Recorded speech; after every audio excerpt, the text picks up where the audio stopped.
താനൂരിൽ മാത്രം 2 ആഴ്ചക്കിടെ സർപ്പ വോളണ്ടിയറായ സലാം അഞ്ചുടി പിടികൂടിയത് 28 പാമ്പുകളെയാണ്. അധ്യയന വർഷം തുടങ്ങുന്നതിന് മുമ്പ് സ്കൂളുകൾ കേന്ദ്രീകരിച്ച് പരിശോധന നടത്തുകയാണ് ഇപ്പോൾ സർപ്പ വോളണ്ടിയർമാർ. സോണൽ കൃഷ തയ്യാറാക്കിയ റിപ്പോർട്ട് കൂടി ഒന്ന് കാണണം. പാമ്പിനെ കരുതിയിരിക്കണം. നമ്മളിപ്പോൾ ഉള്ളത് പുത്തൻതെരുത്താണ്. ചൂട് കൂടിയ സാഹചര്യമാണ്. പലയിടങ്ങളിലും പാമ്പുകളെ കാണുന്നുണ്ട്. നമുക്ക് ദൃശ്യങ്ങളിൽ കാണാം. അല്പസമയം മുമ്പാണ് ഈ പ്രദേശത്തെ ഒരാൾ ഈ കോബ്രയെ, മൂർഖനെ കണ്ടത്. അമിത വിഷമുള്ള പാമ്പുകളുടെ ഇനത്തിൽപ്പെടുന്ന ഒന്നാണ്. ചേട്ടനാണ് ആദ്യം കണ്ടതല്ലേ? അല്ല, പണിക്കാരായിരുന്നു ഞങ്ങളിവിടെ ഉള്ള. അവർ കണ്ടപ്പോൾ പെട്ടെന്ന് എന്താ പാമ്പെന്ന് മനസ്സിലായില്ല. അതിൻ്റെ ഉള്ളിൽ അത് എന്തിനോ കഴിച്ചിട്ട് വണ്ണം വെച്ചിരുന്നു. അപ്പോൾ വണ്ണം കണ്ടിട്ട് എല്ലാവരും പറഞ്ഞു പെരുമ്പാമ്പാന്ന്. അങ്ങനെ ഞങ്ങൾ നോക്കിയത്. ഇങ്ങനെ മൂർഖനൊക്കെ കാണാറുണ്ടോ? ചിലപ്പോൾ അപൂർവമായിട്ട്. ചൂട് കൂടി ആയതുകൊണ്ടല്ലേ? ആയിരിക്കണം.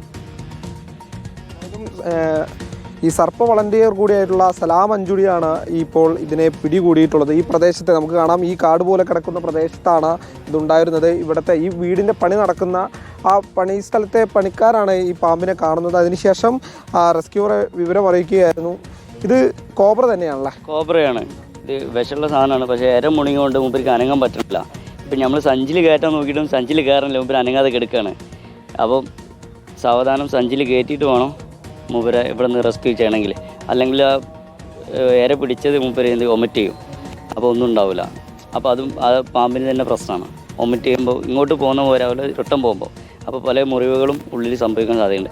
അപ്പോൾ അതിനെ ശല്യപ്പെടുത്താതെ നമ്മൾ സുരക്ഷിതമായിട്ട് റെസ്ക്യൂ ചെയ്യലാണ് നമ്മളെ ലക്ഷ്യം. അപ്പം അതിനാണ് ഇപ്പോൾ വെയിറ്റ് ചെയ്തുകൊണ്ടിരിക്കുന്നത്. ആ വിഴുങ്ങിയ ഇര പുറത്തേക്ക് പോകണം അല്ലേ? പുറത്ത് പോവാതെ അതിനുള്ളിൽ തന്നെ വെച്ചിട്ട് സേഫ്റ്റിയായിട്ട് റെസ്ക്യൂ ചെയ്യലാണ് നമ്മളെ ലക്ഷ്യമുള്ളത്. ഇത് ഇപ്പോൾ നമ്മൾ പാമ്പിനെ പിടിക്കാൻ വന്നപ്പോൾ നമ്മൾ ആപ്പുണ്ട്, സർപ്പ ആപ്പ്. അതിൽ അപ്ലോഡേഷൻ ചെയ്യണം ഇവിടുന്ന് നമ്മൾ പാമ്പിനെ പിടിച്ചെന്നുള്ളത്. അപ്പോൾ ഇവിടുത്തെ ലൊക്കേഷൻ അടക്കം നമ്മളെ ഡിപ്പാർട്ട്മെൻറ്റിനവിടെ എത്തും. ചൂട് കൂടുന്ന സാഹചര്യത്തിൽ ഇത്തരം സംഭവങ്ങൾ കാണാറുണ്ട് അല്ലേ? ചൂട് കൂടുമ്പോൾ പാമ്പുകൾ കൂടുകയാണ്. ഇപ്പോൾ 2 ആഴ്ചൻ്റെ ഇടയ്ക്ക് ഇപ്പോൾ ഇതടക്കം 29ാമത്തെ പാമ്പാണ്. വിഷമുള്ളതും ഇല്ലാത്തതും കൂടി ഞാൻ ഇപ്പോൾ റെസ്ക്യൂ ചെയ്ത്. ഇപ്പം വിഷമുള്ള പാമ്പിനെല്ലാം നമ്മൾ ഡിപ്പാർട്ട്മെൻറ്റിന് കൈമാറും. വിഷമില്ലാത്തതിന് നമ്മൾ ഈ ചേര, നീർക്കോല്, ഈ മണ്ണൂലി ഇതൊക്കെ ഉണ്ട്. അത് നമ്മൾ ആളൊഴിഞ്ഞ ഒരു പ്രദേശമുണ്ട്, ഒരാൾക്കും ശല്യമില്ലാത്തൊരു ഏരിയ, അവിടെ കൊണ്ടുപോയിട്ട് റിലീസ് ചെയ്യலாம். വീഡിയോ ജേർണലിസ്റ്റ് ഷഫീഖ് ഉർലായിക്കൊപ്പം ബി സോണകൃഷ്ണ, റിപ്പോർട്ടർ, തിരൂർ.